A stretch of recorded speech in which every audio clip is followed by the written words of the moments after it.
Good Friday, everyone. I'm Cyrus Webb, and welcome to Conversation Daily News. Glad you all could be with us. Well, we made it to the end of another week. We, of course, have your news headlines coming up on this Friday. But a message from my book, Words I Choose to Live By, and in today's Entertainment Spotlight, you'll be part of my conversation with actress Jaime King. Jaime has a brand new movie coming out on Lifetime on January 28th. It's called Hoax, The Kidnapping of Sherry Papini. We talk about that and so much more.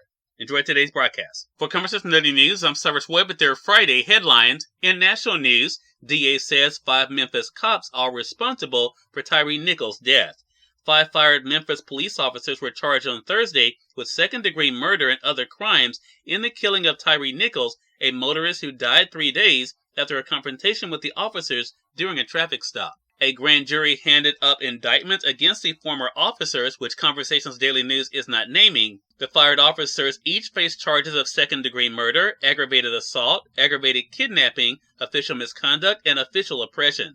The district attorney said although the fired officers each played different roles in the killing of Nichols, they were all responsible. He said police video of the traffic stop, which Nichols' family and their lawyers say shows officers savagely beating the 29-year-old father and FedEx worker for 3 minutes, will be released to the public sometimes after 6 p.m. today. Nichols' stepfather told the Associated Press by phone that he and his wife, who is Nichols' mother, discussed the second-degree murder charges and are fine with it.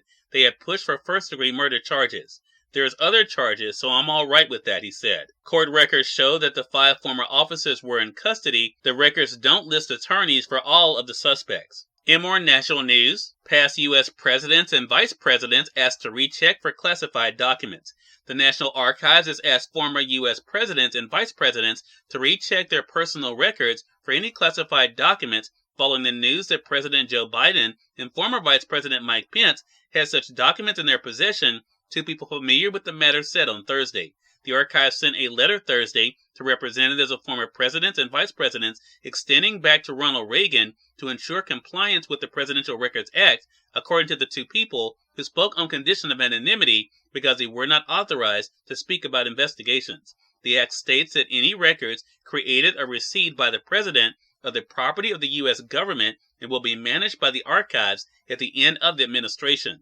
The archives sent the letter to representatives of former presidents Donald Trump, Barack Obama, George W. Bush, Bill Clinton, George Herbert Walker Bush, and Ronald Reagan, and former Vice Presidents Pence, Biden, Dick Cheney, Al Gore, and Dan Quayle. In more national news, NASA marks 20 years since Space Shuttle Columbia disaster. NASA marked the 20th anniversary of the Space Shuttle Columbia tragedy with somber ceremonies and remembrances during its annual tribute to fallen astronauts on Thursday.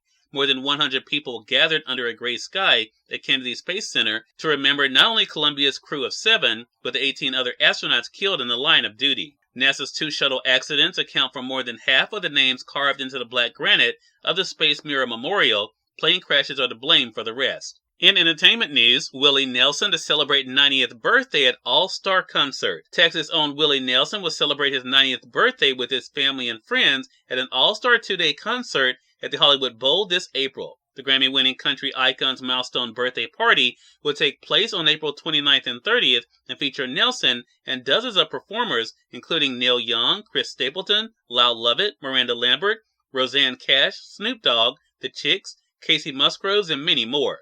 6 decades into his career, the singer-songwriter, author, and activist is still going strong with a new album, I Don't Know a Thing About Love, coming out in March. And finally, in business news, Wall Street rises to hit best level in nearly 8 weeks. Stocks climbed Thursday to send Wall Street to its highest level in nearly 8 weeks, following reports suggesting the economy and corporate profits may be doing better than feared. The S&P 500 rose 1.1% on Thursday after briefly dipping lower in the late morning trading. More swings may still be ahead as Wall Street digests a growing torrent of earnings and economic reports.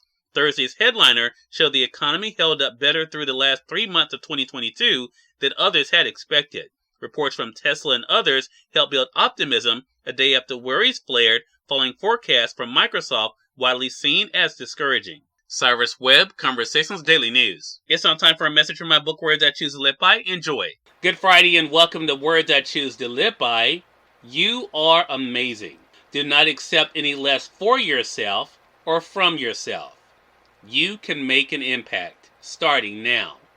Have an amazing Friday and enjoy your weekend. Jaime King is featured in today's Entertainment Spotlight, right here on Conversation Daily News. For Conversation Daily News, I'm Cyrus Webb with the Entertainment Spotlight. Actress Jaime King joined me on Conversations Live's radio show to talk about her career and the new movie Hoax, the kidnapping of Sherry Papini. Here's a bit of our conversation. Jaime, thank you again for the time. Really appreciate you stopping by. Thank you for having me. So look, we're definitely going to talk about Hoax here in a moment, but I want to first begin by talking about this extraordinary career you've been able to do. What has it been like for you, Jaime, to have made the goal for yourself, to be able to be an actor, and now, of course, to see that goal being realized? I mean, it's really a dream come true.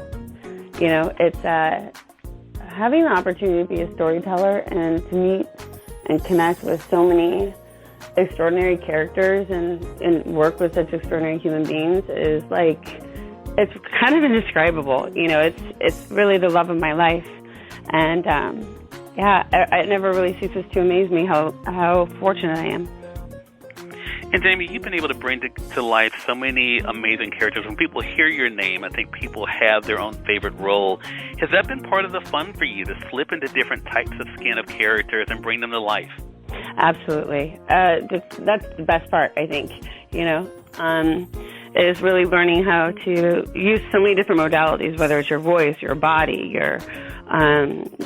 every time you do a character, the process changes, and that to me is ultimately very fascinating. And also, you know, to be able to entertain people and, just have an opportunity to explore so many ways of life as well, and personality types is really, it's really cool, and it's really fun to see who responds to what, you know, and it's nice to be able to be a chameleon in a way and to touch into different audiences, and I really, it's fun. Cyrus Webb, Conversations Daily News.